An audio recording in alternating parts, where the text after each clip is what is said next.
Danes sem 28. januarja 2017, pa si pogledajmo Jernejev kanal. Danes, 10 dni po tistem, ko so bili tukaj.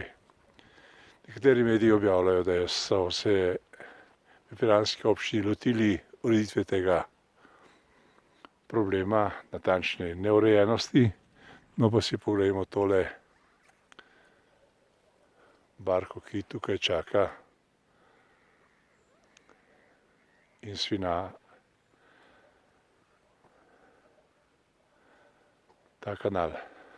Zanimivo je, da nekateri namesto, da bi odstranili barke, celo postavljajo nove dostope do svojih bark.